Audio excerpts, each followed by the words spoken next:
So today we are here with Maryam Henein. Is that how you pronounce your name, Henein? Of Henein, like inane, but Henein. of honeycolony.com, and we're going to talk about Google and the takeover of the internet and the weaponization of what used to be a free information utopia into a not so free, not so information dystopia. So all right, I guess we could start with, there's this concept called the spiral of silence. I'm not sure if you're familiar with that. Elizabeth Noel Newman, a German writer. Basically, that the way that sort of an idea permeates through a society is that one person, they think that maybe it's not so great to say this thing because they'll be looked down upon, and so they remain silent. And the next person who might agree with that person on that idea, but because it's not spoken, they too remain silent. And on and so forth, and the span of ideas that are permissible to discuss in public become narrower and narrower. And I mean, it's sort of a cousin to the idea of the Overton window, like the ideas that are Yes. permissible to discuss in politics, but in more of a personal and intimate sort of situation. But I see Google as being, so the Google autocomplete takes the spiral of silence to a personal level. It becomes sort of this inner surveillance sort of your conscience, but it's not your conscience, it's something else entirely. How did you first discover that you were part of this Google, the medic update that you talk about in your article? This Google had yanked the rug out from under a bunch of alternative health people. I really like the silence of the spiral of silence. I'm gonna look that up. I'm more familiar with the blank slate theory, which is what I think Google's banking on. So if you look at Honey Colony, which is an online magazine and marketplace that I launched after directing the film Vanishing of the Bees, and the idea was to kind of use the bees as a metaphor to proverbially forage for nectar and pollen in the form of products and information. And we were, 6 years into our evolution. So as a startup, you have to go through, you're starting from scratch. And we, from 2015 to 2016, our revenue went from 200,000 to 1 million. And we were not in the green, but we were projected to be making $3 million. So at the time, just to set the stage, I was a digital nomad building this company from all over the world and starting to live my dream in a sense, because I created an online company so that I can be everywhere. We introduced CBD oil at the end of 2016. Initially, it was another brand. And then I call 2017 the year of playing whack-a-mole. So it kind of started with merchant processors shutting us down, which kind of feeds into the techno-fascism. And we were getting 500,000 unique visitors a day. So my background is I have a journalism degree and I'm editor-in-chief of the magazine. And as you may know, when you write for the internet, it's completely different than writing for print. You're basing your entire story around the key term. We were using Keyword Planner. And so for a startup, getting 500,000 unique visitors is pretty damn good. And we were well on our way. And before the medic update, what really happened was we were shut down so much that by July, we had lost about 150,000 in total. We lost $250,000 from all the shutdowns. And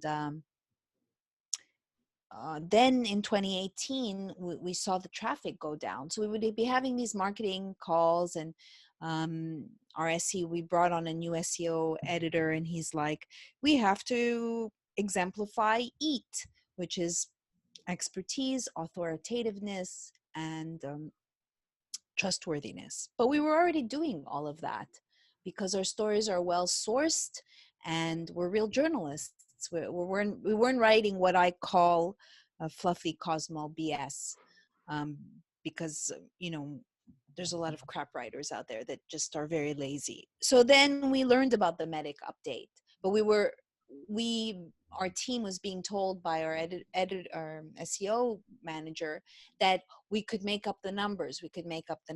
Then I went to a biohacking conference, Dave Asprey's biohacking conference, and ran into Dr. Mercola, who is a real physician that precedes Google, and he gave a talk on 5G, and then he invited people to boycott Google.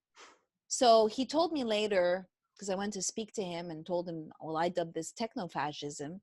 He said in a consequent conversation that no one else came up to him to speak. But it kind of like, I was like, oh.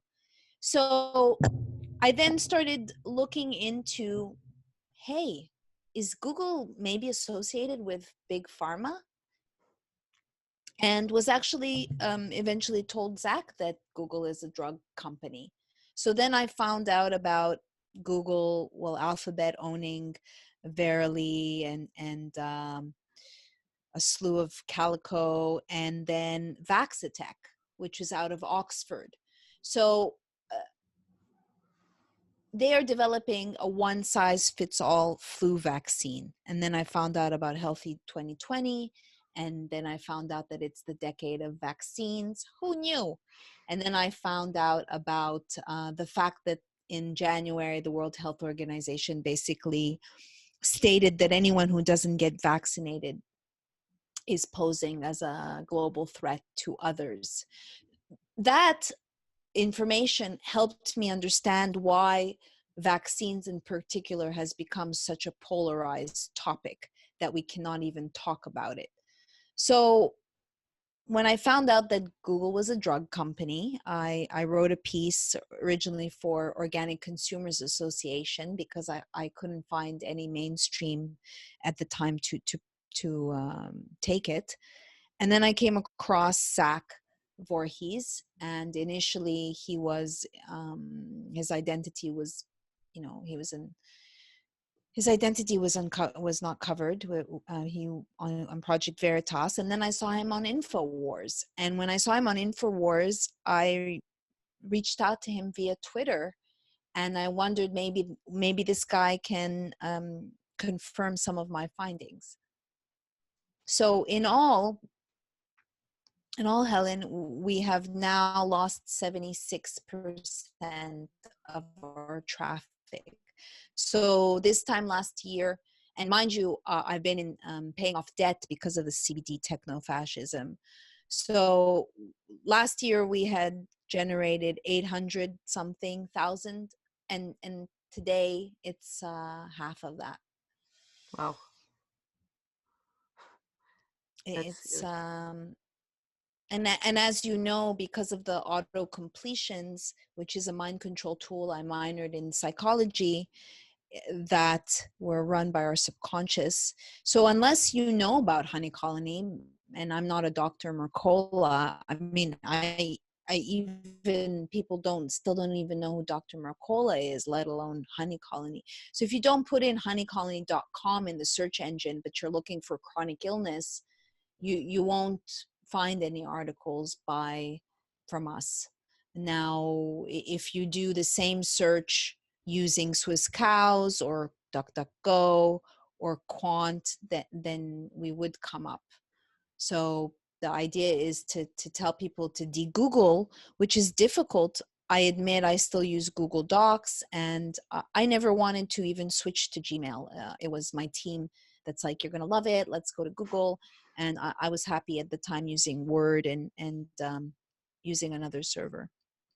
Yeah, Gmail got everybody on board by just offering unlimited amounts of free server space. And then, well, obviously there's no such thing as a free lunch, and you get all your data pod through and served up ads. And I mean, I feel terrible because I like lured family members onto that. And I mean, it's a terrible thing, but then you think, okay, well, they were using AOL before, so it's not like they were completely free of intrusion by, I mean, I think AOL was one of the early ones to sign on to PRISM, the NSA program. But if you're using a non-Google search engine, though, it still factors in the searches that people do under Google, right? Because they're using the number of searches that people do, the number of times people click on that site, and that would involve Google usage, no? Or are there some that are? I don't know if all of them are using Google indexing.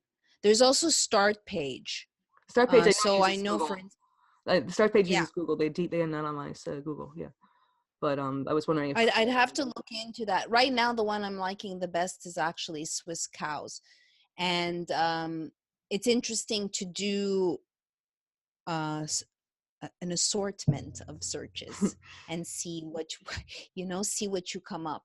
And it's very frustrating as a journalist, and it's very frustrating also because we're seeing information that's disappearing in real time from the CDC.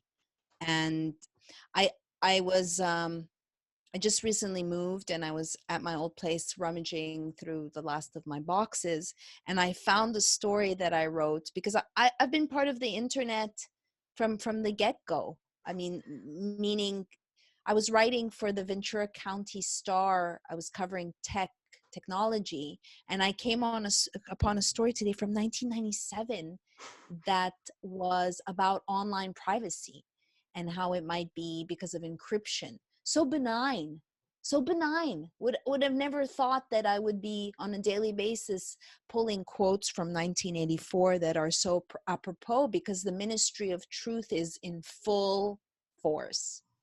Yep, and what you said about information disappearing in real time, I mean, I've experienced that. I think a lot of any journalist who pokes around the edges of what is considered mainstream socially acceptable is faced with that problem, because sites, either they get de-indexed or they disappear off the internet entirely. I mean, there have been massive purges of like blogspot sites and other sort of free hosting things. That's always the problem with free hosting, is that it's free until it's not.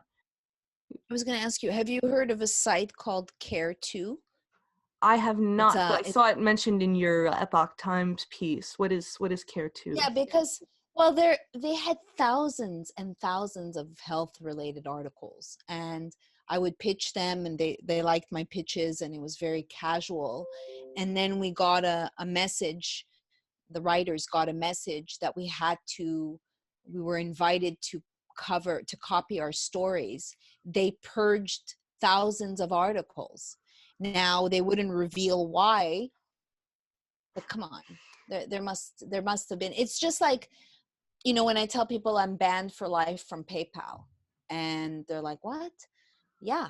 And that was because of CBD, although I personally have never sold CBD on my own PayPal site.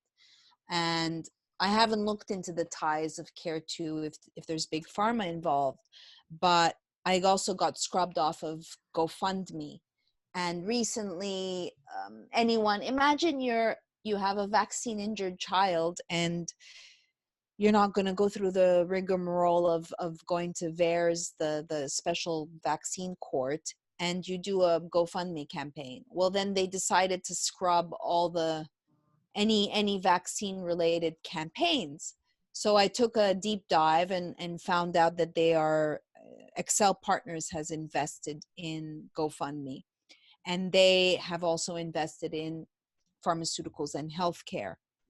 And so then I understood, and Accel Partners also has its tentacles in, so imagine Slack, Dropbox, Docusign, Spotify, all these different ways of collecting information, whether it's about, your documents or your music tastes. So I think that Big Pharma has its tentacles everywhere. If you think that you're doing a search, you're using the advanced search on Twitter, and you want to look up hashtag vaccine safety, and that literally the human health services you'll have a pop-up to direct you to the government. And now also Facebook has fact checkers. So I'm part of a group of medical freedom fighters on Twitter, and we're kind of banding together to help one another, because many of us are shadow banned or don't get any traction. And just every day, I'm in Twitter jail, just got out, or I failed the fact checking on Facebook, a private Facebook group. I was told that it has to do with vaccines, that if you go to join, it reroutes you to the CDC. Wow. That's yeah, that's And one level. Sorry, there's one level above the Wikipedia fact check that they run you through. Sorry, you're echoing. My voice is echoing here. No, Facebook uses Wikipedia to vet quote unquote sources. At least they were doing that for a while. I'm not sure if they still do. I got off Facebook because it just got to be a little bit too Orwellian for me. But they would, as far as news sources on the ranking and the news feed, some would be promoted and some would be not promoted based on their reputations on Wikipedia, which is why I thought was very interesting. I mean, you've talked about it in some of your articles, just the entwinement of Google and Wikipedia, how together they sort of, one plays off the other and sort of gives the other this illusion of being an authoritative source, mostly Wikipedia there. But just the sheer amounts of money that are changing hands. I mean, I actually didn't know, and I'm writing a book about Wikipedia, that $3.1 million went from Google, went to Wikipedia just at the beginning of this year. It's they used to pretend to have like a rivalry back in the beginning, but no, they're just working hand in hand. Sorry, you were sorry. And actually now Wikipedia is asking for money again. I used to speak to Jimmy Wales when Wiki first came out. I was like enthralled with Wikipedia. I wanted to like contribute. Jimmy even suggested I do a show, and then I mean the bees flew into my life and ended up making Vanishing of the Bees. But they would constantly ask for money, and then you learn that Google at the time where I reported had invested 7.5 million-ish to Wikipedia. And just the other day, a doctor said that he had to go in and redo, and Mike Cernovich talks about this in an interview that I conducted, where there's independent people that are trolling and going in and maligning people's reputation by messing with their profile and their bio. And there's a very negative leaning aspect to anything that has to do with alternative medicine. Well, you say they're independent. They're not independent, though. That's the thing. There's an organization. No. There's an organization called the Guerrilla Skeptics on Wikipedia that makes its life's work to make the lives of alternative health practitioners as miserable as possible by making their Wikipedia biographies just one long smear. And that's, I mean, there's different organized groups that work on different areas in Wikipedia, but yeah, alternative health, there's actually an organized group called the Guerrilla Skeptics. I don't know if, do you have a Wikipedia page? I do, and somehow it hasn't been messed with. Oh, well, you shouldn't have said that because somebody's going to see that. I know, right? No, I mean, it's really, it's anybody's guess, like how they decide who is worthy of a smear job or not. But I mean, I used to work for Gary. So when I said it's independent, meaning people can independently go in and alter the profile. But I will say that as a functional medicine consultant, that if you click on functional medicine now, the definition is quite maligned, when really functional medicine is the future of medicine. It's where it's at compared to Western medicine and all its drugs. And it's just insanity, Helen. Yeah, the idea it's insanity. Spending the most money of any country in the developed world and getting the lowest quality healthcare. You don't think that's the future of? No, that's unfortunately it's making a lot of people very, very rich. And as you mentioned earlier, that Google is one of them. And have you looked into a lot about the pharmaceutical companies that Google is the subsidiaries, the pharmaceutical subsidiaries that they have? Because I found some interesting stuff when I was searching, and I'm just curious. You probably have spent more time looking into this than I have, but. What have you found? Well, it's ties with GCK, GlaxoSmithKline, and it's ties with now having to do with Ascension and Fitbit. As far as other pharmaceuticals, you mean like, are you talking about? I was thinking of Galvani Bioelectronics. Yeah, that's in my story. That's Yeah. Are they making like one of those neural net kind of things, or one of those implants? Because one of the things that I sort of, my Wikipedia whole thesis ends in is that these single answer searches that Google has admitted is the goal of their whole project, is to immediately know what answer you want and give you that answer. That is a multi-response search is a bug, not a feature. So when they have these neural implants, they'll just be able to, you'll query your neural implant and you get their idea of what the answer should be, and there's no way to search for anything else. And I mean, that to me is the ultimate like dystopia, is just to not be able to have any curiosity, because you don't know to have any curiosity, because you've got a brain implant telling you can't have any. And the fact that Google has the technology to even begin to approach that is enormously disturbing. So I was just wondering. Well, I found that they've had, from the early beginnings, they were speaking with Craig Venter in regards to the DNA and managing a DNA repository. And of course, they have association with 23andMe, which got purchased by, who purchased them? Sanofi? No. Glasgow, which pharmaceutical, was it I Glasgow Smith Kline I didn't who realize purchased? I didn't Yeah, realize that. so which I just want to say on that factor, I don't know if you ever did your 23andMe No, but one of my before relatives they, has, and that's enough. I mean, once they have either your third cousin or something like that, they got yours. So that's, I mean, that's just really well, scary. what I found interesting was when I first got my profile back, it showed that I had Ashkenazi Jew way back. So then I looked again, and there is no delineation of, like, they took my Judum away. I don't know. Wow, that's really interesting. I would love to know the logic and reasoning behind that. I know that they got in trouble with some like Ashkenazi Jews for something about where they had placed them geographically, like in their distant past. I don't remember the details exactly, but they ended up having to like change. I mean, people were angry with their DNA results, so they changed their DNA results. It's like, it doesn't really work that way, but that's what happens when you No, have a right? perfect system. I mean, whoever Like, pays the how piper. am I? I'm not a Jew anymore. I don't have Jew blood.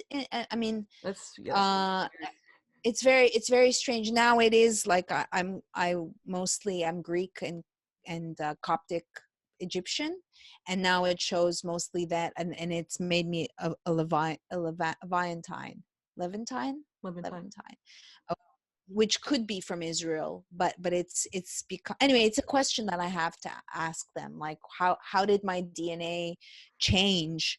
In any case, my point was that they now have their paws, that they have their paws in managing DNA repositories and in the human genome, because Greg Venter is very integral was very integral in deciphering the human genome. And now they have all these metrics from Fitbit and Ascension. And actually they got in trouble before. I'm reading a book by Amy Webb called The Big Nine that talks about the kind of inception of AI. And so initially they had like 47 dudes, mostly white dudes, get together and powwow about AI, and now it's integrated in universities. And I was just thinking about, I saw No Safe Spaces, and I was kind of reflecting on Berkeley, which was, kind of the bedrock of free speech, and how it's become inversed, where now they have to spend more on security than if there was a hurricane, like, Oh yeah, it's 100,000. insane. It's completely insane there. It is insane. But I was wondering whether the AI education, or like, what is making the kids be so fragile, not have backbones, and what is allowing for the parents or the school teachers to not keep the kids in line, where they're just allowing the kids, not the adults, to run the show. Well, you assume that the kids are not in line. You assume that what it has been created is not deliberate. I mean, I think creating entire class full of complete basket cases who can be just blown with the wind wherever society should decide that they go. I mean, sounds like a something that these AI companies might want. I mean, they don't want fully formed human beings that can make their own decisions and have goals and aspirations in life and want something, have a meaning, a center. No, that's not what they want. These what they have, these violent resentful creatures that they've created, they can be easily subsumed into any sort of like, well, the woke armies is what people call them flippantly, but yeah, they can easily be militarized and driven against whoever the enemy of the day happens to be. Yeah, and then that is what we are witnessing, and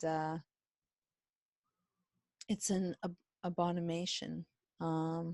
It's just unacceptable, and it's really, we're at the dawn of a brave new world as the decade comes to a close. Yeah, I just find disturbing the idea that Google has all of these DNA, and I mean, supposedly they've ended like some of their military collaborations. I know Project Maven, supposedly there was a big employee uprising, and they didn't want them working with the Pentagon and things like that. But they have our DNA, and they have at least some military connections, and the idea of making like specific genetic weapons and things like that. I mean, that's not too far into the realm of fantasy. I would be very surprised if there aren't already projects like that, the groundwork being laid or something under development already. I mean, that's not the idea of Google having bioweapons is not something you want to think about for too long. But it's really, it's not out of the scope of our imagination in any way, shape, or form. And also looking at the fact that this is kind of like, it seems like a concerted effort, that it's not just Google, but the other platforms as well. And, you know, Zuckerberg's kind of falling in the footsteps of the vaccine king, Bill Gates, and is wanting to, then Microsoft is developing chips to put into us in order to quote unquote leverage immunization. And I think, I don't think that people realize that there's no more on the masses, because I conduct informal polls, that there's no more organic searches, and that if we are not given the full picture, that influences our perception, and that influences our decisions. And on top of that, you have this inability or this unwillingness now to have debates on things that you don't agree upon. That's how we learn, folks. That's how we learn. And what happened to the desire to learn, or metacognition, the thinking of thinking? So if Google is using a mind control tool, it's a simple but very powerful one of feeding you terms that it wants you to look into. So in the realm of health and wellness, it's pushing down anything that has to do with alternative health. And then I don't know, Helen, if you saw the CDC's new propaganda campaign, vaccinate with confidence. So the point, I hadn't seen yeah, that. vaccinate with it's going, God knows how much that's going to cost, that endeavor. But it states that they're going to be working with social media to help educate people, and to, for lack of a better word, punish, or punish people who are not towing the party line, or who might be spreading disinformation. So it's this whole topsy-turvy, again referencing the Ministry of Truth, where they're vaporizing words, where there's a hell of a lot of projection, that what they are saying is actually what they are doing, but accusing us. So for instance, even if you reference Sacha Baron Cohen's speech, which I've said many times he likely did not write, that there's a brilliant line that I kind of latched onto, where freedom of speech does not equate to freedom of reach. So let's think of how brilliant that is, because they could say, you have freedom of speech. We're not violating First Amendment. Just no one can hear or see you. Yeah, freedom of speech doesn't mean freedom to be listened to. That's, yeah, it really is brilliant in a very sinister way. It is. I mean, yeah, Yes. the line I always use is, if you want somebody to believe the sky is green, just put them in a room with no windows. You can't have people actually being able to have access to the information that would contradict your narrative. And actually, it was an article, it wasn't one of your articles, but it was similar along the lines, and they were talking about the book Fahrenheit 451, and how the way that they were able to control people in that society was, okay, people have access to all this information and all the facts they could possibly eat, all you can eat buffet of facts, but they're only facts that go align with one narrative. So if there's any dissenting information in there, the whole thing falls apart. And that's basically what we have, because people are allowed to find whatever they want on the internet, except, you know, information about alternative health practices or about interesting political movements that maybe don't align with what you're served up on the mainstream media every day. And just watching these windows be closed off gradually, one by one. I mean, you mentioned that these same companies invest in all of these platforms, and that's one of the way that they're able to get people off of them. But you saw this, I mean, with Alex Jones, watching one platform after another just cut him off, and one platform after another, and all of a sudden he's gone from half the internet. And just watching just something like that being able to be executed so seamlessly. I mean, they really do have their tentacles in every single little platform. And if there is one that they don't, then that one has to play along, because otherwise they're going to get axed. I mean, you saw this with Gab, the platform Gab. They let people say what they want on there, but because they're letting people say what they want, they themselves get their hosting taken away. And so everybody has to play along, or else they risk inevitable annihilation. And unfortunately, the internet is controlled by only so many people. But sorry. No, I was just going to add to the concerted efforts in regards to voting Alex Jones off the island, and also, you know, also Roseanne. I mean, I lost a friend. He never spoke to me after that. I was defending Roseanne, and he's like, I didn't know you were a Roseanne fan. I said, I'm a freedom of speech fan.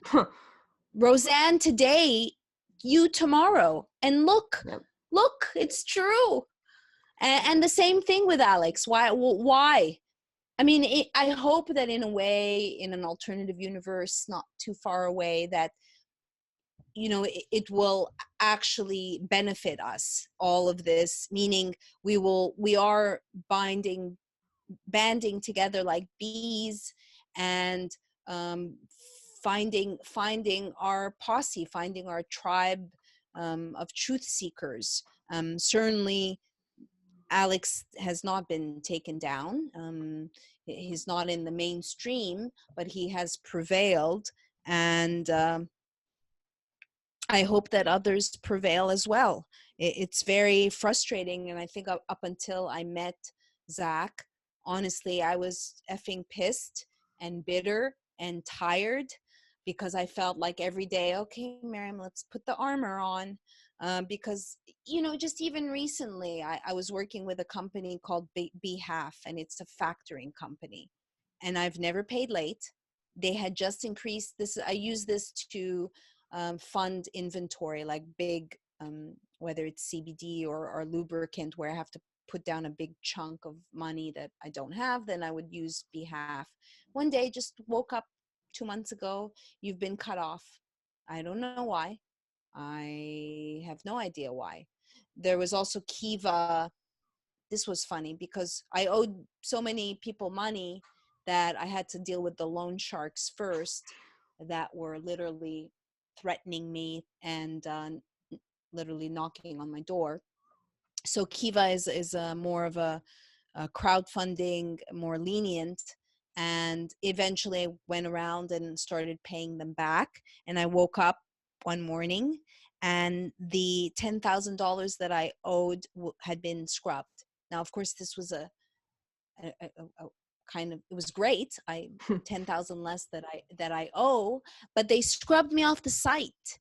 And then it says, you know, person wishes to remain private. No, I don't. no, you just don't want to be associated. You're afraid. You don't want to have anything to do with CBD, which is a plant compound. And if you take CBD, this is a perfect example of not one techno-fascism, but also falsifying the narrative. It's all been incubated, it's all been strategized, where they have the plan to make the first FDA fake faux synthetic CBD, and anyone else who is in the dietary supplement realm that is helping people with an excellent brand of CBD has felt the wrath online. And what ended up happening, very again strategically, is that it was placed on as a Schedule 1. So it's up there with heroin and cocaine. No, and at the same time, 10 years prior, that the government also patented cannabinoids as a neuroprotectant and antioxidant. So that's a little bit hypocritical. And then when they were incubating and they were ready for GW Pharma to become the first ever CBD, FDA approved CBD, then they strategically removed it from Schedule 1, and then it fell under the purview of the FDA. So then there was this first ever massive public hearing where they entertained 100 speakers, 10 hours of testimony, and I was listening to it online. So I was covering it, and I've been covering CBD. And the takeaway that I was hearing was that the hype outweighs the science. This is BS. This is thousands of years old, this plant. And so now people are led to believe that they have to buy the FDA approved. And they're even telling people that, oh, CBD is not safe. It can affect your liver. No mofos, it's your brand that can affect the liver. Not the way God, universe, Mother Nature intended. It has no side effects, and the WHO has said so. So this is like a perfect example of showing how they falsify the narrative for their benefit and make people's lives a living hell. And also in this realm, they purged hundreds and hundreds, if not thousands, of videos that had to do with CBD on YouTube, including, like, that was the first time that I got a strike, and I asked a cannabis attorney why. And that was still back then, when I was experiencing, that was novel. It was now it's become normalized that we're getting purged, we're getting shadow banned, we're getting censored. And there's a group that's forming called stopbitburning.com, so that if anyone that is an influencer or anyone whose livelihood has been impacted can check up stopbitburning.com, because we will be launching a class action lawsuit to prove, not to go after Section 230, but to prove that this techno-fascism has impacted and impaired our livelihoods, which it certainly has. I was going to ask, what are you going after them under? Because I know there's a lot of antitrust lawsuits against Google, but they're being filed by groups like the FTC, which really aren't interested in going after Google. I mean, maybe they'll get a few dollars out of them, but they're not going to actually achieve or attempt to achieve anything. So what would you be pursuing them under? I like the idea of this Stop Bit Burning. I think that's a good title for it. And yeah. It's I can't tell you which section or which act, but it's showing how they have impeded our ability to do business, and how they've impacted our livelihoods. And certainly I can get you more. Right now we're just kind of rallying the troops, and we are working with a well-known attorney, and also putting together a publicity campaign to spread the information. And these are people who are not only conservatives, there's comics, and there's medical freedom fighters as well in this group. people on the and left who are also it's being affected by this stuff. The people on the political left that are also being affected by this stuff. I mean, they always focus on saying, oh, it's just conservatives, as if that somehow makes it okay or something. It's like, no, it's everybody who deviates from the mainstream, and it doesn't matter in what direction, in what, I mean, all three dimensions of deviation from the mainstream, people are being affected.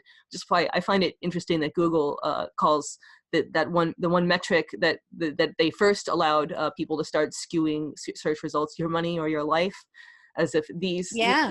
these are the things that are so important that we have to have humans go in there and fiddle with the algorithm and change things, when it's really, it's like, as you say, it's your money that is being affected. It's the people whose sites are being deplatformed or who are being just crushed. Now, I don't know the name of what it was, but there was a similar algorithm tweak that got a lot of sort of alternative political sites like Global Research. I recommended to you over Twitter. But sites like that and some of these other sites, I think TruthDig also had a similar situation. And RT, Google actually came right out and said, like, we're going to delegitimize, or I forget the word exactly that they used, but we're going to sort of derank, I think it was derank RT, because, you know, those evil Russians, they're going to steal our democracy. It's like, no, actually, Google, you've done quite a good job of stealing our democracy yourself. But it's really obscene how they just can go through and knock out people's livelihoods, people who have spent their years building their sites and years building an audience, and now all of a sudden they can't even be found online. And you might as well not exist. Yeah. Might as well not Yeah. exist if you're not Yes. on Google. Yeah, and also if you think, you know, we thankfully have a large newsletter group, and I work with, it's not MailChimp or Constant Content, it's Klaviyo, and I had to like verify and make sure who owns Klaviyo. I just want to make sure that they're not going to take down our mailing list, because that's what they did with MailChimp, and they just deleted people's lists, people who have been cultivating these lists for years and years.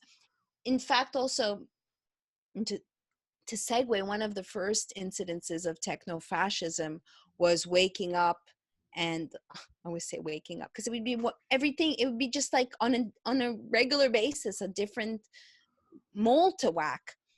And so this mole was waking up and finding out that 4 years of our campaign data on Facebook was deleted and removed without warning. And this was referencing what worked, what didn't. It was my business partner that was in charge of doing, at the time, the marketing, and they never returned it. They never reinstalled the data. It was just gone. And it's happened many times. Initially, my press pass still had some validity. For instance, when we got shut down by PayPal, they held $36,000 of our money. And I called them. I'm like, you are harming my business. I'm a small business. I need that cash in order to run my business operations. How am I supposed to? I'm going to write a story. And within an hour, they had released the funds. Don't think that works much anymore. My press pass has very little value. They don't give a F. They don't give a rat's ass about that anymore. They just do what they want. I'm going to go back and just reference Sacha's speech where he won an award and acted as though they're going to come in and the ADL, Anti-Defamation League, is going to bring justice and jail these people that run these social media companies. Meanwhile, they're working with Google, for instance. This is a ruse to come in and say that they're going to come in and put their foot down to help with free speech. No, this is just a justification to further tighten the noose on free speech. And this idea that there's an antagonistic relationship. Somehow the ADL is holding Google's feet to the fire. No, the ADL is, Right. I mean, they're telling Google what to do, but it's a very friendly relationship. Nobody has any problem with that. I mean, the ADL is the biggest joke of an organization. The idea that there's any of defamation going on. This organization just exists to smear and intimidate. It's a mafia style group. I mean, if you Absolutely. know anything about its founding, I mean, it was Yeah. founded to try to get off a guy who had raped and killed a little girl. Pedophile. Yeah, raped and Yeah. killed a little girl, and yeah, blame it on somebody else. So it's a long history of just crime and protecting criminals. And yeah, Facebook, same thing. They work with this, and Mark Zuckerberg will come out and say, well, you know, I think that Holocaust deniers should be allowed to think things. And it's like, well, yeah, that's only because you can't get in their brains yet and tweak it a little bit. And it's like, you might have a problem with what anybody says about anything. You might think that there are some things that you just shouldn't talk about, and it's like, well, you know, one person's off limits is another person's, like, that's their livelihood. So I don't believe in censoring anything. I don't know if you have any things that are like off limits, but if you can't understand the other person's point of view, then you can't understand your own point of view either. And you really need to be able to argue with somebody, and if there are some things that we can't talk about, then you don't understand why they're off limits, and you don't understand why they shouldn't be talked about in polite society or anything. I just find it so cowardly that there are ideas that are supposed to be illegal or off limits, or oh, well, we shouldn't say that because it might offend somebody. I mean, I just wrote an article today about Instagram now has this AI algorithm that if you type something and you're trying to post it, but it is similar to something that was reported once before as offensive, it comes up with a little warning and doesn't want to let you post it. And supposedly you still can post it, but you have to go through like an extra dialogue screen because, you know, we want to crack down on cyberbullying, and it's like, seriously. So it's like in 2001 A Space Odyssey, it's like, I don't think I want to let you post that, Dave. And you know how that ended. And so it's really scary. I'm glad I don't use these Facebook and Instagram anymore, but I mean, I still use Twitter, and who knows how much longer that's going to be around, at least for I people mean, like I love Twitter. It so saddens me that I'm shadow banned, because yeah. I find it such a cool tool to connect with people, a cool tool as a writer, editor, to be concise and be creative and put out information. And it's sad, and I don't think Jack's in charge. And Twitter comms never ever responds to me. Twitter support never ever has responded to me. And it's just it's sad how, you know, we took these platforms for granted, meaning we, or I, thought that they were benevolent and they were helping connect us and cultivating communication and community and transparency. And now they're Gestapos and they get to say what's right and what's not. And it's very scary in the realm of health. I mean, on Twitter, there are this zombie army, these bots that attack us on a regular basis. I mean, initially, I guess I didn't realize it was a bot or a page shill or whatever. So I was trying to reason, and then finally was like, Maryam, these people aren't, you know, they don't want to have a conversation. They just want to discredit you. I wrote about Samoa and I have done some original reporting, and then I had a doctor smear me in his story, and it very conveniently kept my name, but beside my name on Twitter it says shadow ban follows appreciated, and scratched that out, and then said, well, given your take on Samoa, maybe I should rethink your entire film. Okay, mofo. You know, you've spent 10 years looking at honeybees and colony collapse disorder. That's the thing. Like, I was having an argument about herd immunity theory, and it's BS. It's been maligned and hijacked.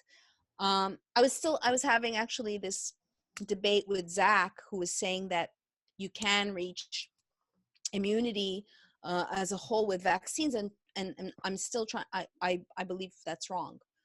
Herd immunity was created by Heydrich in the 30s, and it had to do with natural disease and how after 68%-ish, it was looking at the measles, the community will reach a natural immunity. It has nothing to do with vaccines.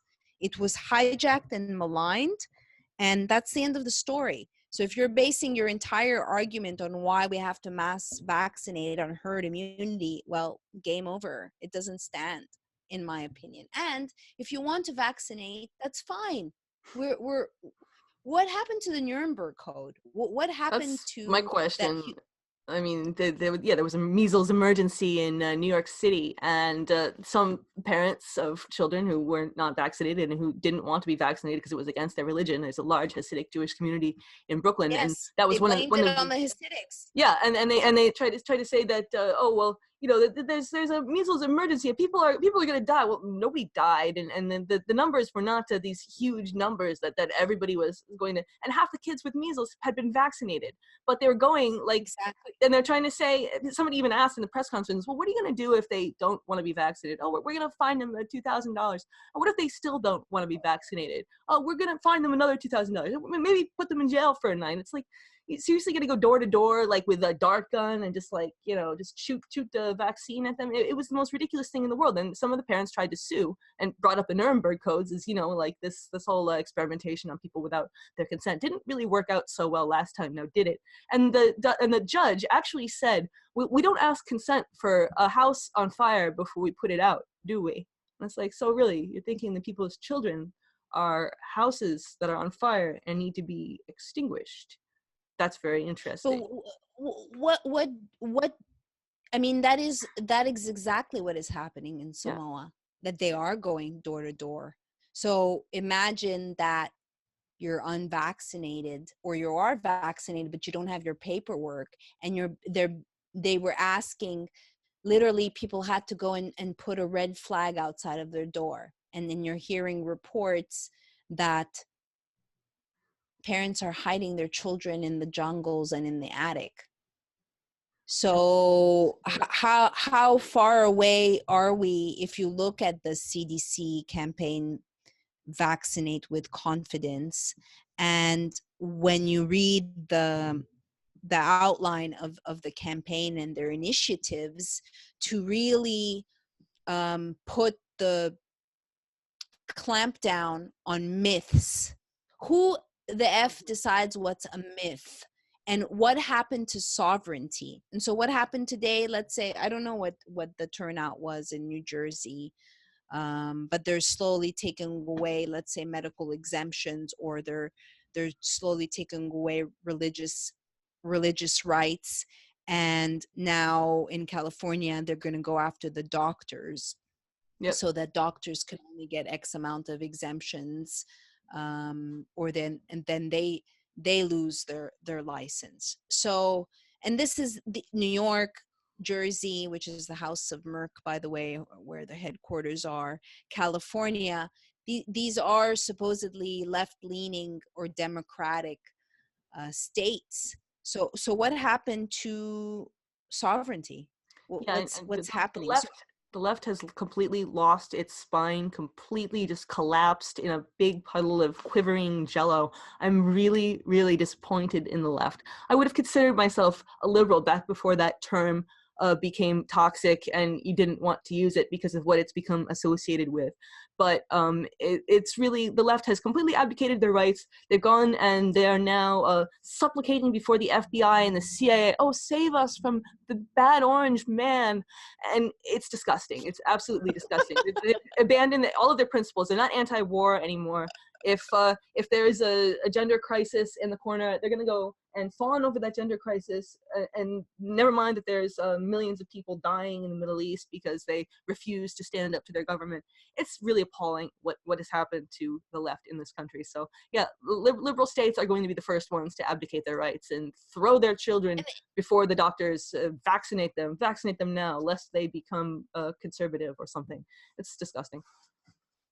I think that plays into this spiral of silence and also the overtone window where the unacceptable becomes acceptable. I think it's fascinating. um, being raised in Canada, considered myself a liberal Democrat, although I didn't vote. I only got citizenship at the same time that they were voting in 2016. And I'll be honest, I wouldn't have voted for Hillary. I would never vote for Hillary. So Never, never, never. I mm, mean, I had my vote stolen by Hillary. I wanted to vote. I worked for the Bernie Sanders campaign. Well, not worked as in got paid, but I volunteered for the Bernie Sanders campaign. And then I go to vote on election day, and me and about 500,000 other people living in Brooklyn suddenly found our names had been removed for the rolls. So I'm sorry if you take my vote. I'm not going to turn around and vote. really, I have some shame. But yeah, a lot of people just, they didn't really care that their vote had been stolen because, we have to stop Trump. And it's like, there are worse things in the world than Trump. And Hillary Clinton was one of them. But of course, you can't even say that yeah. in left circles because you'll be run out of town on a rail because that's just, I mean, and then this whole stupid Russia thing. It's like people should be embarrassed by just to be saying these things, but they're not. There's no sense of shame anymore because we can't, criticize people. We can't be confrontational because somebody might get offended. And this goes back to this whole, you need to be able to argue, you need to be able to debate your position, because if you can't defend your position, then you really don't know what it is if you've never been forced to actually defend it. And so this is, Maybe yeah.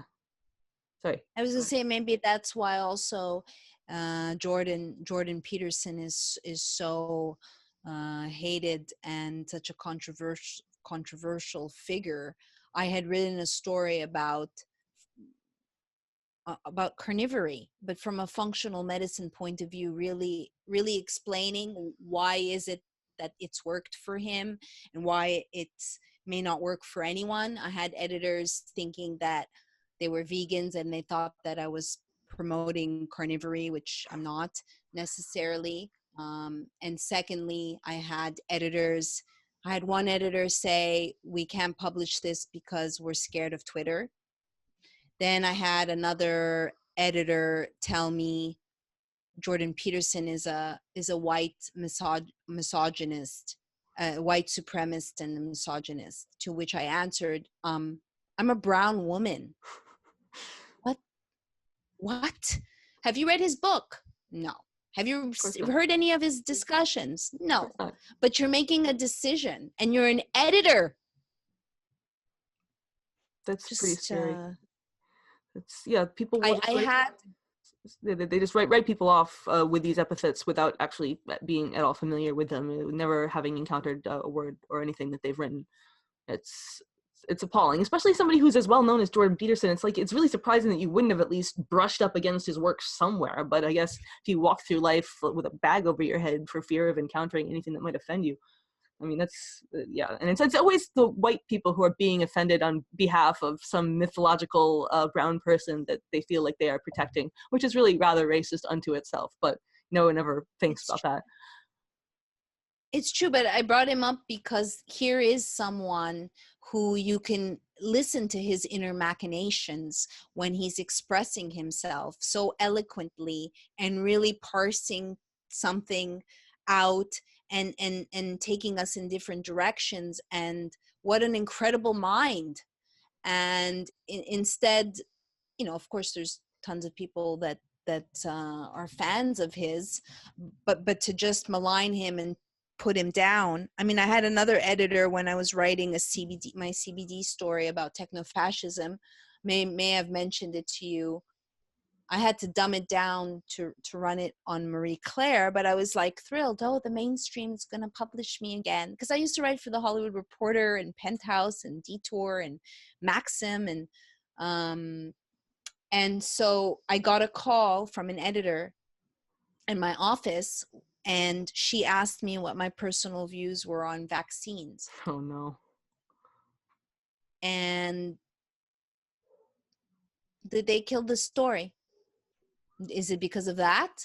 I don't know. And I also found myself slightly censoring myself, and I said, which is a bad analogy in this case, that I don't throw out the baby with the bathwater, because I'm not an expert when it comes to vaccines, but that I believe in sovereignty, and because of that, maybe I think I mentioned that to you already.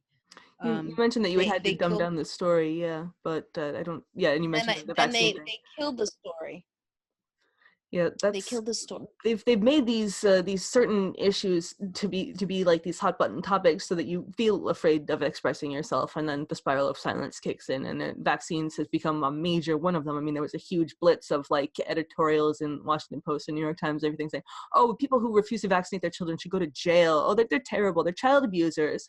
And so obviously after reading that, nobody's going to want to come out and say, well, maybe it's not the best idea for every child or something like that. Even these moderate positions are not, they're supposed to be non-existent. You're either raging pro-vaccine, everybody should have all the shots ever, millions of them. Like I think Paul Offit was like, yeah, children should have 10,000 shots, nothing bad will ever happen to them. Or you're a raging anti-vaxxer who wants your child to live in a cave and eat bugs and all sorts of nonsense. And it's like, there's most people fall somewhere in between on the spectrum, but supposedly they don't exist because Washington Post says so, and you got to believe what they tell you. I think it's only going to get worse, though, this shaming. This, from what I see, they are alluding to. I mean, in Samoa, they have basically stated, the ombudsman just remarked that the government does have precedence over the parents. I mean, that has now been established, that they own your child. And the reason why there was fear is because there were 2 children that died early on, before any of this, by the MMR vaccine. And I've been trying for a week now to I'm asking a simple question. What brand are you using? Good question. Why is it that Ministry of Health, you don't know? You have to go check with your medical fields. You're mass vaccinating 200,000 people. You don't know what brand you're using? Then today, I had a reporter from the Samoan Observer tell me that I should wait. She's a reporter. She knows what deadlines consist of. Tell me that I should wait till the state of emergency has been. Oh yeah, and then everybody has died of contaminated whatever. I mean, how many people have died now? I saw on your Twitter there was 74 kids. 74. Oh my God. Yeah, that's 74. But the reason why, what is believed, what I believe, what others believe, is that a source has stated that they were using a vaccine from India, and that initially there was a spurt of deaths. And so now that there's reached 93% coverage, they're saying that the epidemic is under control. But what I wanted to just reference that, one, everybody has been in isolation. So in quarantine with animals, quarantine is a big reason why it can go down. And then there was another point that I wanted to bring up, if you give me a moment. Oops. Yeah, I know that the New York epidemic died down a little bit, and finally I think they rescinded the state of emergency. But it's like it was never an emergency to begin with. If you've got a city of 13 million people, and you've got over a year period of time, you've got 700 kids with measles. That's not an emergency.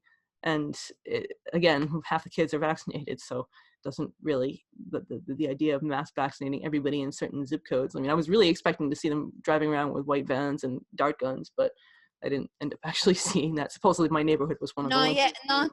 Not yet. I think we can look to Samoa to see what's coming here for sure. Well, that's it. Samoa today, USA tomorrow. Mm-hmm. Is what I think. Yeah, in California, they're now mandating vaccines for adults. So all the adults who thought, oh, well, I don't have kids, it's not my problem. Well, guess what? It's your problem now. It's Well, like, that's also ties into real ID. I didn't, I mean, I yes. knew that was coming, but I didn't know that they've passed any law for mandatory vaccines in California. Have they? I don't know if they passed it yet, but there's one in the pipeline somewhere. That guy, Senator Richard Pan, who is basically a Oh, Pan, wholly F owned and subsidiary Pan. of Big Pharma, wholly owned subsidiary. He is behind that, as probably surprising no one.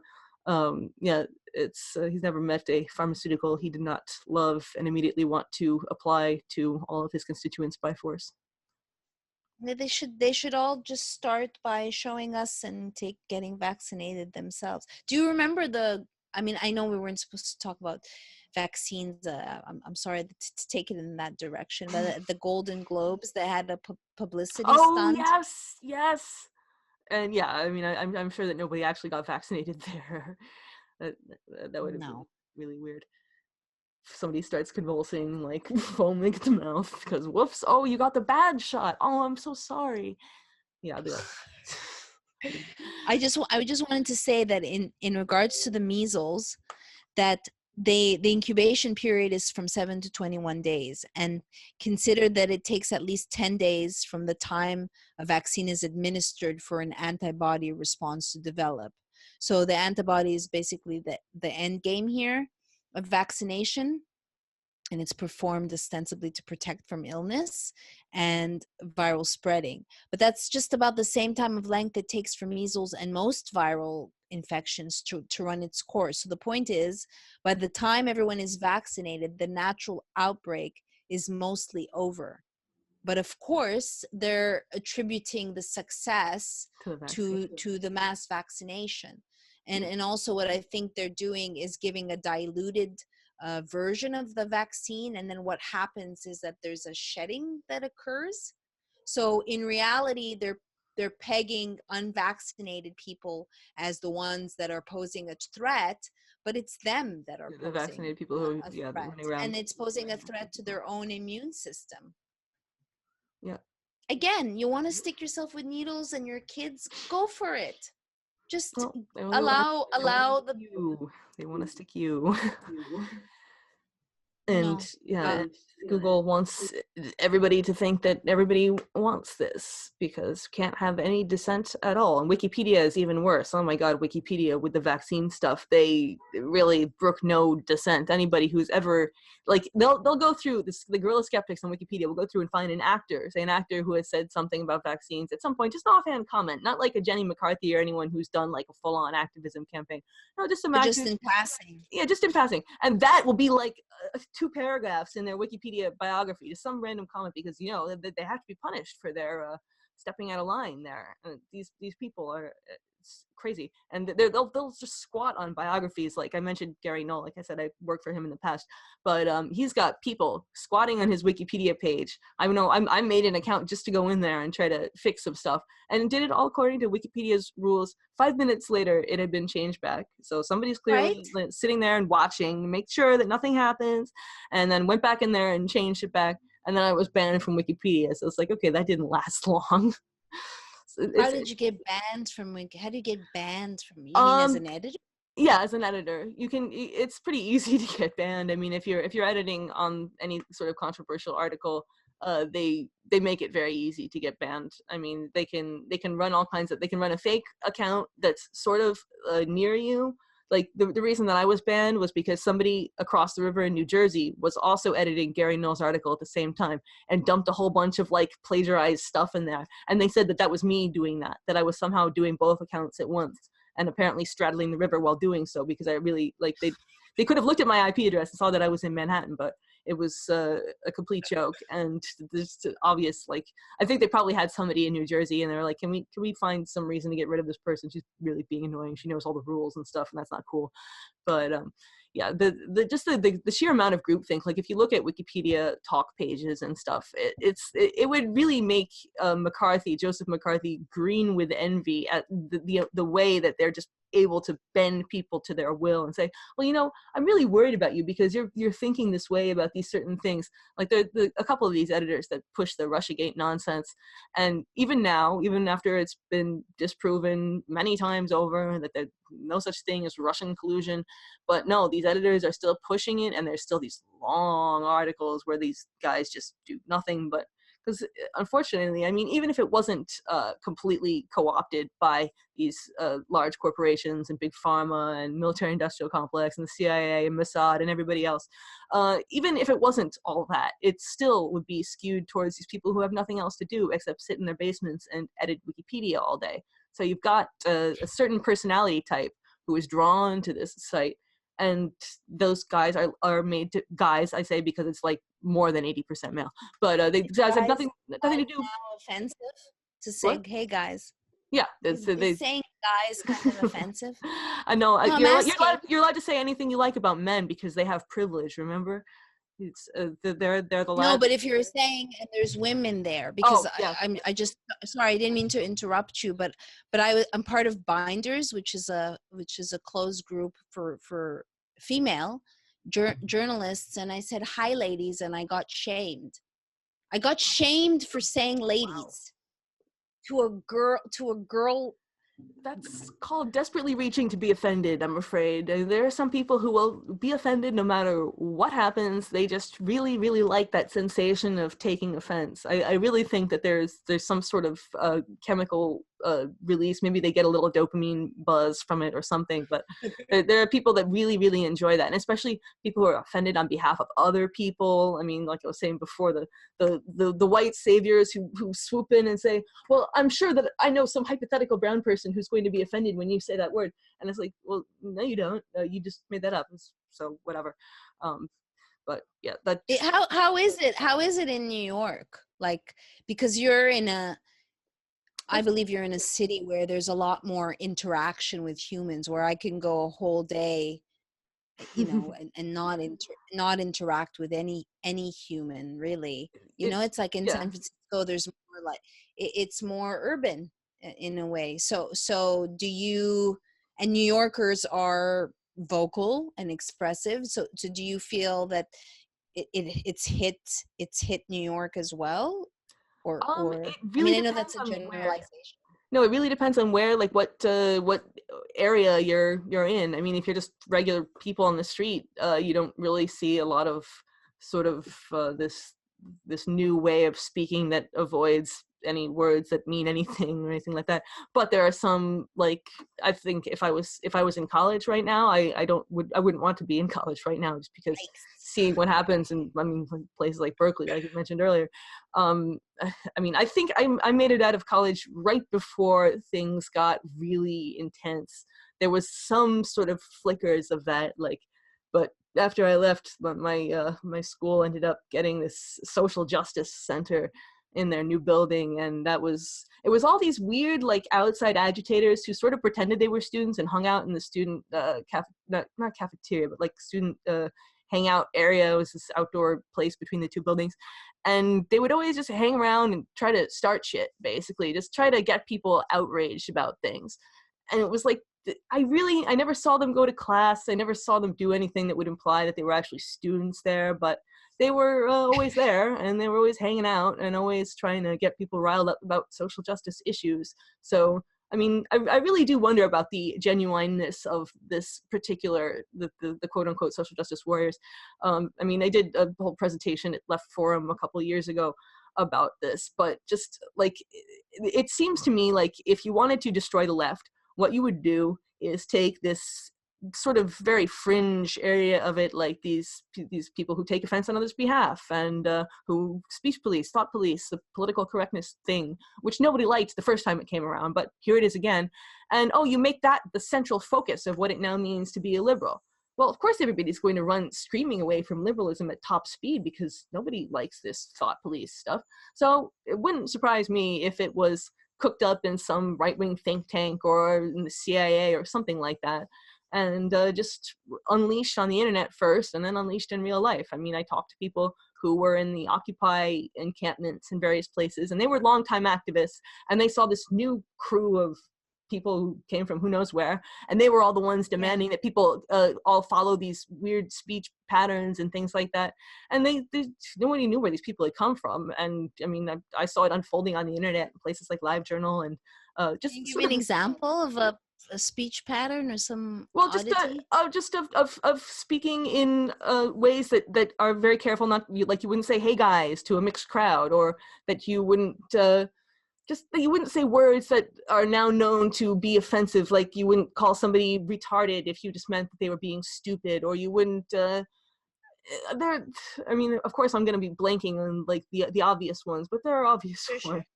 I mean, just taking offense on behalf of people who are not there, and of terms that people know that there are two different kinds of meaning. Like, say, you would use the word retarded in the way that people used it up until 2005 or so. It means backwards. Something is retarded. It literally means slow.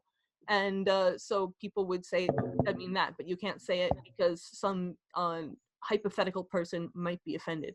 And in general, like, yeah, these words that people know that they don't mean an offensive thing, but people act as if they mean an offensive thing anyway. That's the whole thing. I had someone's, I mean, I have to say, I love the word retarded.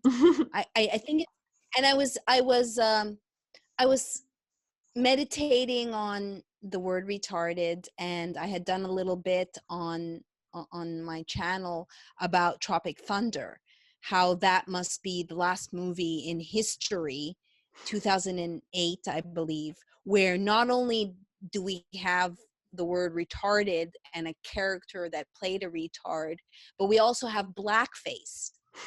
That's true. You know, together for the last time ever. And so I was thinking about that, and I was driving, and I was stopped at a corner because I was looking at my map, and I had someone just drive by and go, "Retard," and I was like, yeah, that doesn't sound so. Okay, I get it, but I've never called someone the R word to them. I've called it in, like, look at the etymology of the word. It's something is backwards, is slow. So, you know, if I were to go on Twitter now and say, this is completely retarded, would I get banned? Like, I don't know because I'm not an appropriate person. and I also live in a little bubble, so I'm not mainstream. So I don't know what is. So would I get banned? Do you get banned if you use the F word? If you say F-U-C-K? If you spell that out on Twitter? I actually don't know. I know I've said shit on Twitter before, but even then I kind of like shy away from doing that because I don't know if it's like allowed. I really don't know. I don't think there are any hard and fast words about using 4-letter words on Twitter, but I could be wrong. I mean, I came to Twitter very late. I came to Twitter in 2016 or something like that, or 2017. So like I haven't been there for that long. I like it. I shied away from it for a long time because I just thought this is for short attention span theater here, but it's actually a really useful tool to have as a journalist. So I can deal with it. But I mean, Facebook though, I'll never go back to Facebook. That is appalling. But yeah, I don't use Facebook very often, but for my business, we relied on Facebook ads. And so I just, you know, to bring it back to techno-fascism and censorship, that there's a whole handful of sites, you know, Green Med Info, Wellness Mama, Self-Hacked, Dr. Mercola, all whose livelihoods. And then what happens to the others is that they just start censoring themselves. Like Erin Elizabeth, very vocal about vaccines, or about the 80+ doctors that all committed suicide, all of them. And other things like CBD, that you really have to toe the party line. If you saw, by the way, did you see the 60 Minutes a piece where they're interviewing the YouTube Susan, and they're talking about a censorship? no, I did not. Was that recent? Because or? It is recent, but in it they ridicule alternative medicine Of course they like do. um, vaccines and remedies like turmeric. So here they were trying to address the censorship issue, and I want to just see, because my also memory has gone to shit. Excuse my language. Well, they can't monetize. You can't patent turmeric. So I mean, I'm sure that they can try to patent some No, weird no, sister. But they are trying to extract. patent it. Yeah. There's a whole there was a whole hearing trying to crack down on compounding pharmacies, and any substance like turmeric that is in the works of being patented, also CoQ10, will be taken off. So there was a medication that I was using for sleep, because I mentioned I am dealing with healing from mold toxicity, and it impacted my sleep. So I got a product that's controversial, or was controversial, called Phenibut, and it's a GABA derivative, and it arguably crossed the brain blood barrier. And I ordered it on a Friday, and on Monday I didn't get a tracking. So I was like, maybe they took my credit card wrong. So I called, and indeed they had taken the credit card wrong, and they said, sorry, the FDA's banned it, we can't send it to you. And I said, but on record you have me purchasing it on Friday. And they said, no, we've was not able to get it Wow. overnight. So compounding pharmacies are under attack, under the radar, because people don't well, why would you be covering compounding pharmacies and what's happening there? But so yeah, turmeric is going to be patented. Anything that they see that they can make money off, as like CBD. Or anything they see that can stop them from making money off something else. I mean, the DEA was going after kratom for a while, and I mean, when you have like the world's largest opioid epidemic, then you have here a natural alternative that will help people get off opioids. Well, we can't do that. That will eat into our profit margins. Better outlaw that. They didn't succeed this last time around, but I know that, I mean, they're not exactly going to stop trying, or maybe they're still just trying to patent kratom, but I don't think that that's such an easy thing to do, because there's so many different varieties and whatever. But yeah, they just I mean, anything that eats into the profit margins is immediately, I mean, it's a very simplistic way of looking at things, but I think that that's how they look at things. I don't think that there's any sort of evaluation of, well, is this going to harm people? Well, we already have about 9 million drugs that harm people, so another one won't do any damage. I mean, when you look at something like CBD, or the alternatives of people who take that who have epilepsy, then they don't have seizures anymore, or they could take Neurontin or these other horrible drugs that make people commit suicide and all sorts of horrible things. And it's like, there's really no comparison, but obviously one is Schedule 1 and the other is hand them out like candy. I think with CBD, because when everything hit the fan and I had to be let go of my employees and become a one woman show, and I was doing customer service, and what happened, just briefly, is we had lost so much capital. We had lost, I guess, by, let's say, August now, like I mentioned, like 150,000. So I had a CFO, I had a COO, and I was begrudgingly the CEO, because I'm a creative and just intelligent and very detail oriented, but don't really care about running a business. I rather lick the inside of a toilet bowl than do an Excel sheet. So they were in charge of finding capital, and they found not one but 3 cash advance loan places.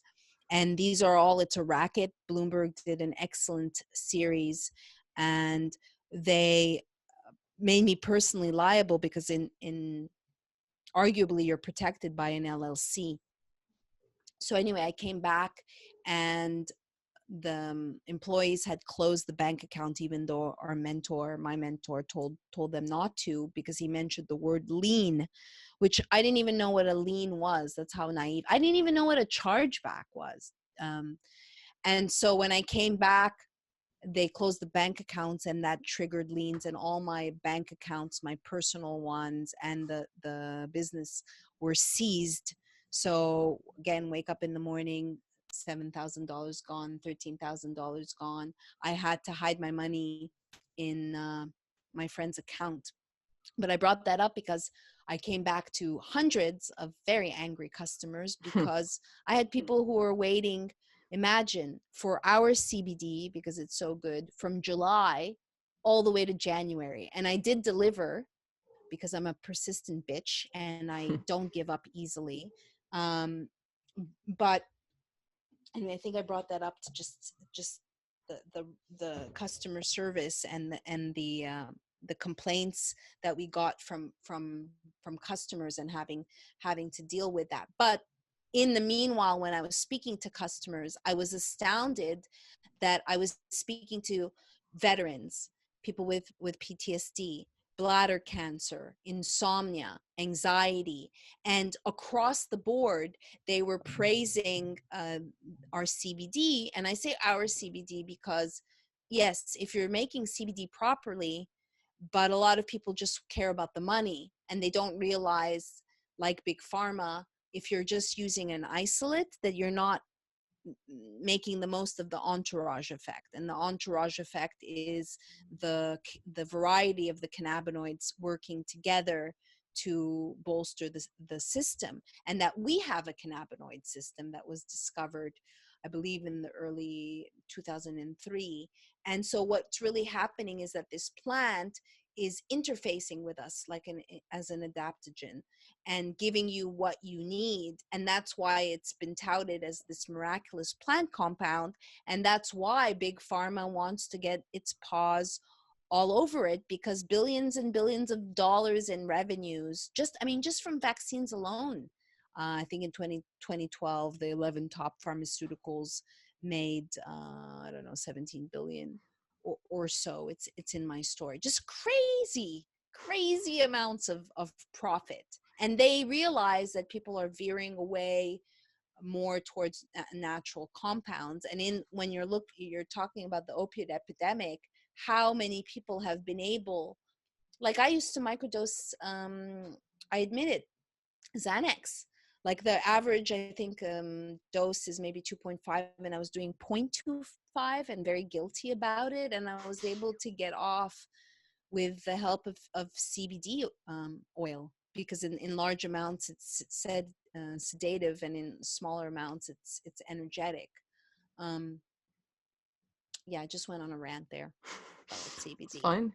Yeah, no, it's I mean, there's, I don't like to use terms like good and evil, but when you have a company that's just trying to suppress everything that, helps people, and even doesn't have any negative effects, and the information that really empowers people and allows them to do something to improve themselves or improve their lives or improve the world around them, and you really want to think, well, the company is kind of evil, and the whole Google don't be evil thing, and the fact that they've trashed that motto, I mean, it's rather fitting, I would just say. Isn't it? Yeah, it's another slogan that the big tech companies use is build it first and ask for forgiveness later.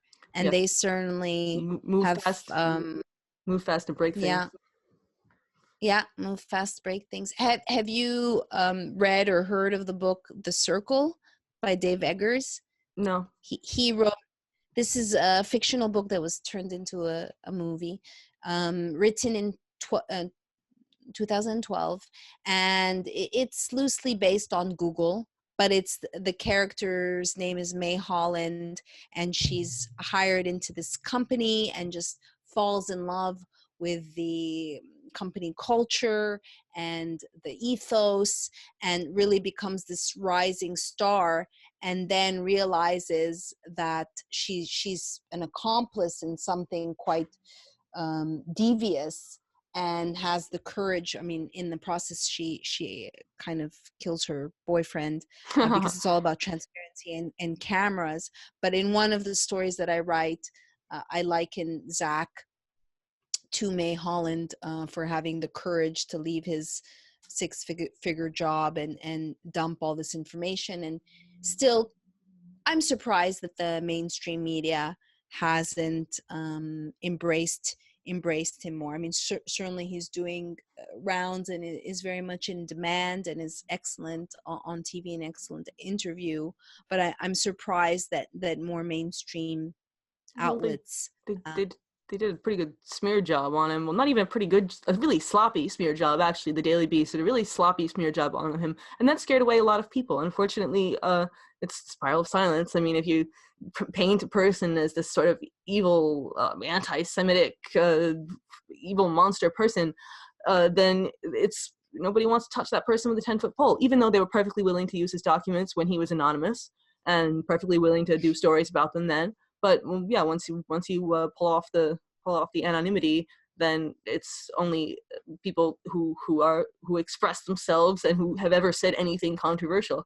They can spin anything to make it look like you're just the most evil person in the world, and they will if they feel that you're a threat. And he is definitely a threat. I mean, those documents show something that is very, very different from the public face of Google. I mean, I've read through all of them.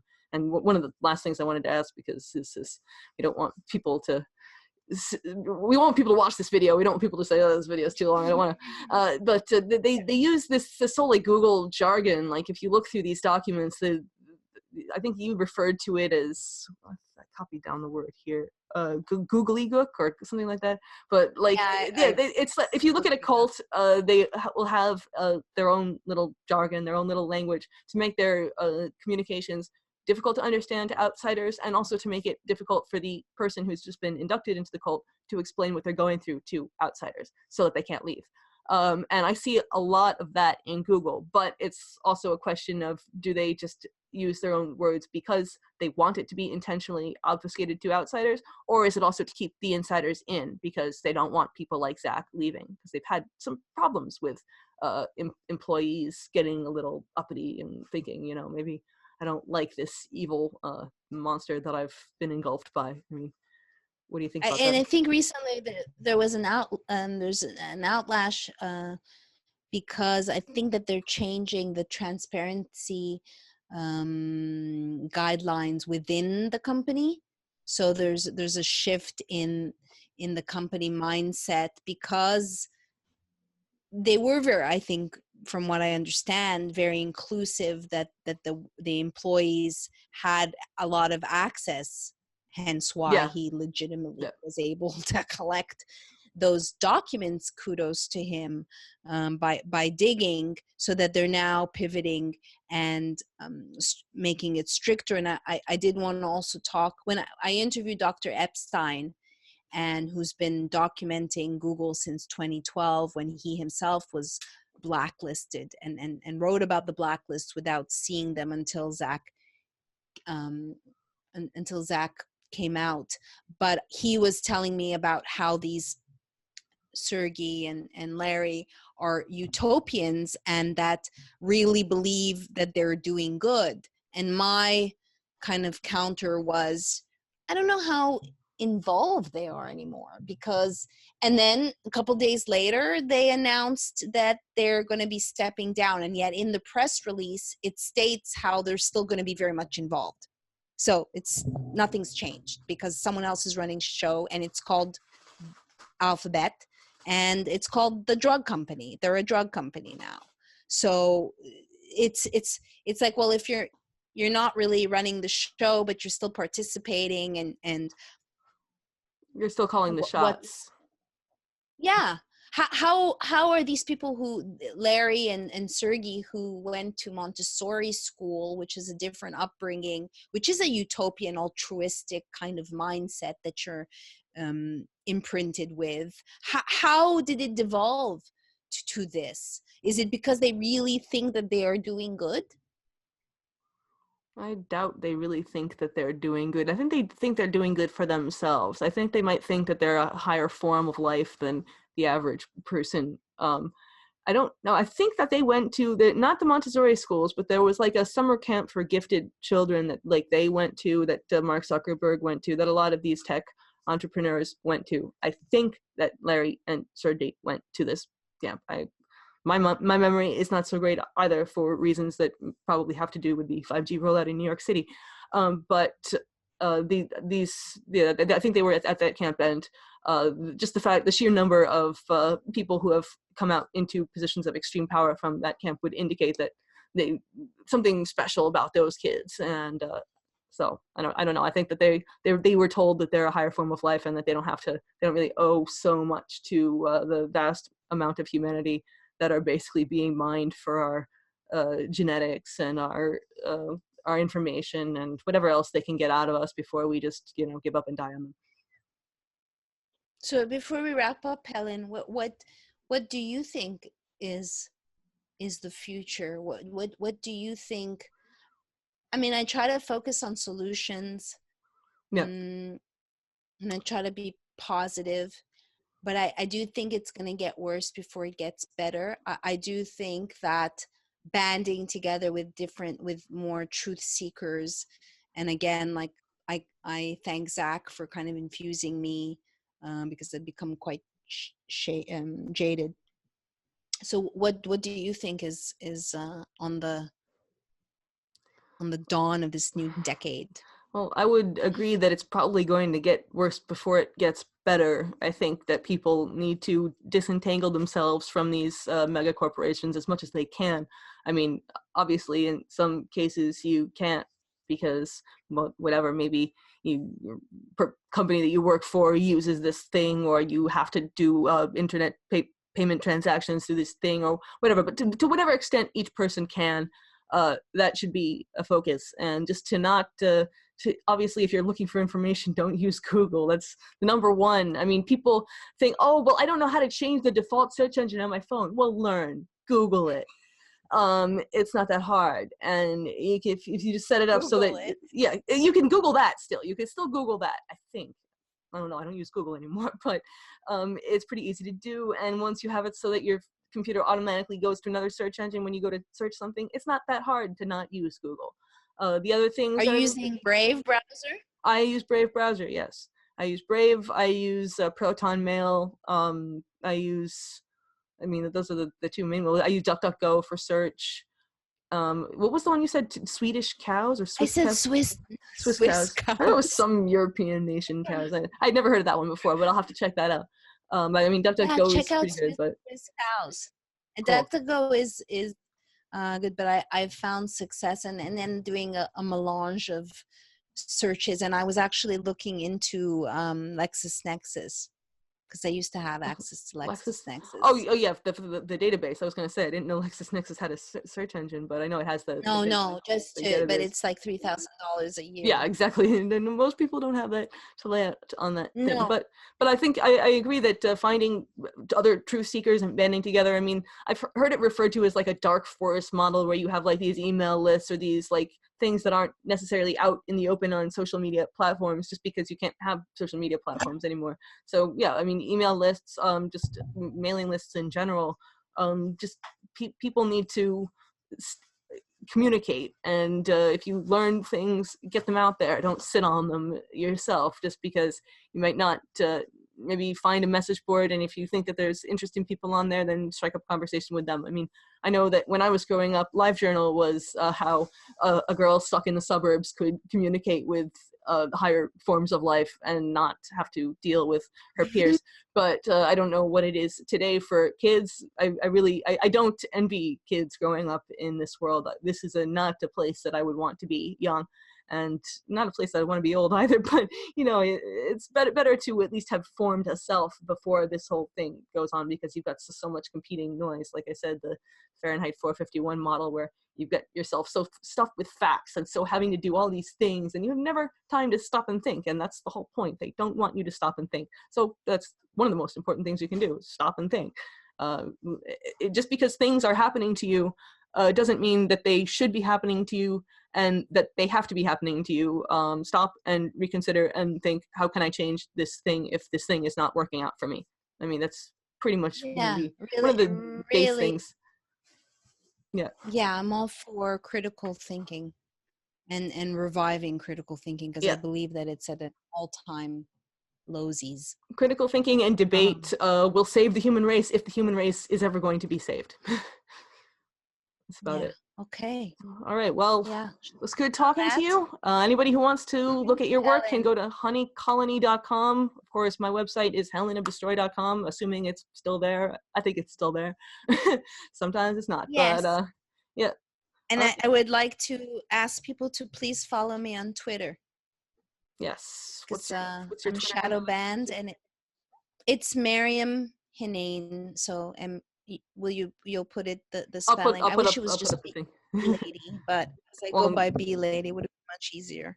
yeah, I mean, I use Um, Helen of Destroy because nobody can spell my last name, so whatever. yeah, I saw your last name, so I was Yeah. like, yeah, that's a doozy. Yeah, so it's much easier to just Thank you, have. Helen, Thank you.